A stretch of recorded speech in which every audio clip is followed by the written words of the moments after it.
Mga kapuso, ito po yung kontrobersyal na sunog-apog pumping station dito po sa Tondo, Maynila. Bakit ito naging kontrobersyal, kanyo? Dahil mula na nga matapos ipagawa itong pumping station na ito hanggang ngayon, 2025 na po, ay hindi pa rin napapakinabangan. Laging sira raw ang pumping station na ito. At ang pondo rito noong 2017 aabot sa 774 million pesos. 2018 nang sinimulan ang proyekto at nagdagdag raw ng nasa 94 million pesos para lang mapagana. Si dating DPWH Secretary at ngayon Senador Mark Villar ang nag-inaugurate ng pumping station na ito noong 2020. Ang inaasahan pong pangontra na baha sa Espanya, Sampaloc, Rizal Avenue, ilang parte ng Maria Clara at ilang lugar sa Quezon City, ito po yun. Pero tila nagdudulot pa raw ng mas malalang pagbaha ayon sa ilang mga residente. Dahil natuklasan ng DPWH ang kakulangan umano sa building permit at power connection at kawalan ng koordinasyon sa Manila LGU sa pagpaplano at implementasyon ng proyekto. So ang sinasabi po na dati dapat pangontra sa baha ito hanggang talampakan lang daw dati ang baha rito. Pero ngayon umaabot na ng hanggang bewang. Nag-issue na ng show cause order ang ahensya kay DPWH NCR Regional Director Gerard Opulensya. So sa ngayon po, sa punto pong ito makakapanayan po natin ng live si DPWH Secretary Vince Dizon para bigyan pa tayo ng karagdagang detalye kaugnay nga po sa issue na ito.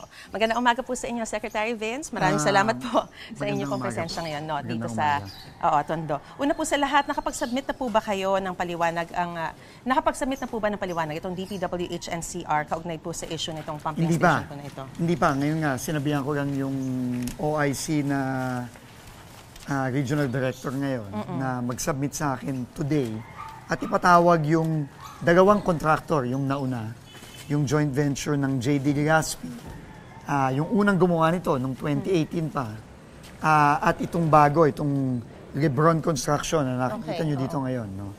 At pinatawag ko din yung supplier nung pump mismo.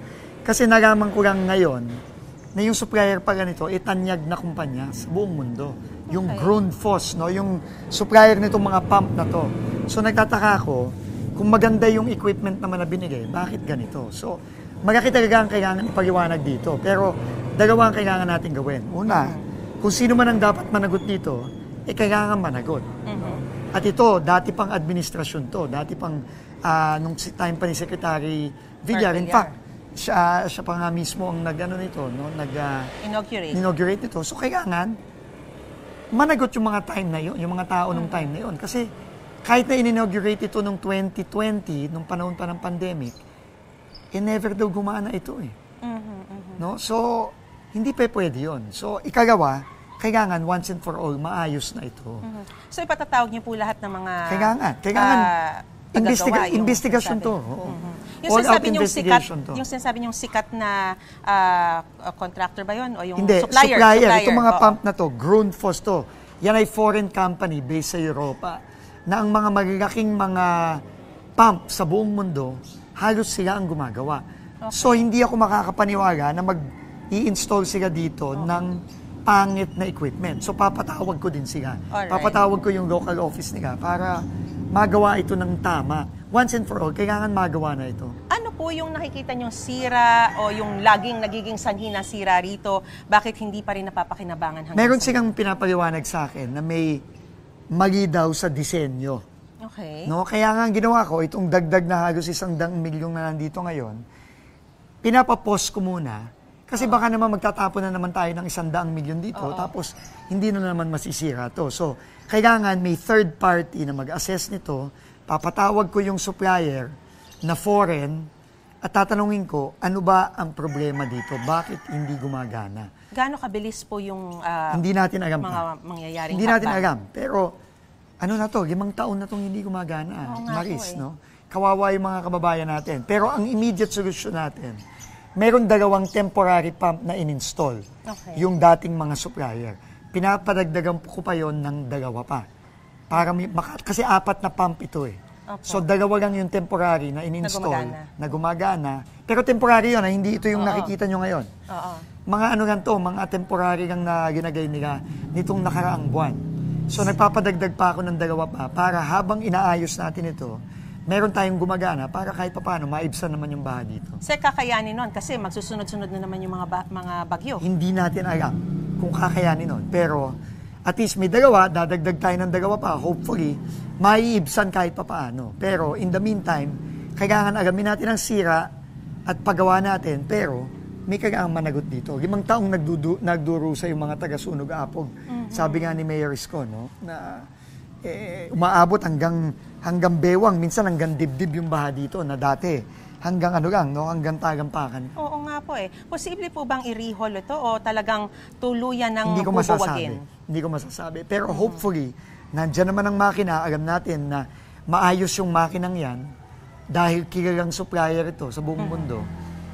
Titignan natin. Pero kailangan to i-assess muna ng third party. Hindi na ako nagtitiwala sa DPWH, hindi na rin ako nagtitiwala dito sa mga dating kontraktor.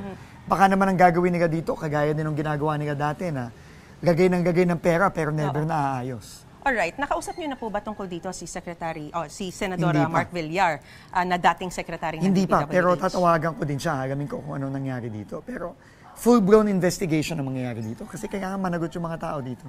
Pwede po bang umabot hanggang sa kanya yung Hindi natin masasabi. investigasyon? Pero command responsibility naman lahat to eh. Sa gobyerno, command responsibility. At syempre, kahit naman si Senator Villar, mahihiya kasi siya mismo ang nag-inaugurate nito. At hanggang ngayon pa, simula nung inaugurate niya, hindi gumagana. So in the meantime, ano po yung assurance na pwede nating maibigay sa mga residente rito? Thinking na by Wednesday, I understand, meron na naman panibagong bagyo na papasok. Oo, kaya nagpapa-install po ako ng 2 pang dagdag na pump, na temporary pump. 2 lang yung dito ngayon, pero kailangan dagdagan pa ng 2 para maging 4. Kasi originally 4 ito. Magiging parte rin ba ng ICI na investigation ito? Nagsabi ng ICI, bago mag-resign si Mayor Magalong, nagsabi na siya na iimbestigahan na to. So, isasama na natin to. At umaasa po ang buong Maynila at ang ating mga kababayan talagang masusolusyonan at mapapanagot yung mga dapat managot dito sa pumping station. Kailangan managot at finally, after 5 years, kailangan mapagana na to para naman ma-solve naman yung problemang napakalaki dito sa Sunog. Pati kayo, inis na rin. Nakakainis mo naman ho talaga eh. Mag-i-inaugurate ka, tapos 2020, tapos after 5 years, hindi pa pala gumagana. Alright. Maraming salamat po sa inyong impormasyon at sa panahong binigay niyo po sa amin, Secretary Vince Tizon. Salamat po at good luck po sa iba pa ninyong mga proyekto, sa mga programa at sa lahat po na kailangan niyo pong gawin at resolbahin na issue. So mga kapuso, yan po muna ang latest na sitwasyon mula pa rin po dito sa Tondo, Maynila. Balik po muna sa studio. Gusto mo bang mauna sa mga balita?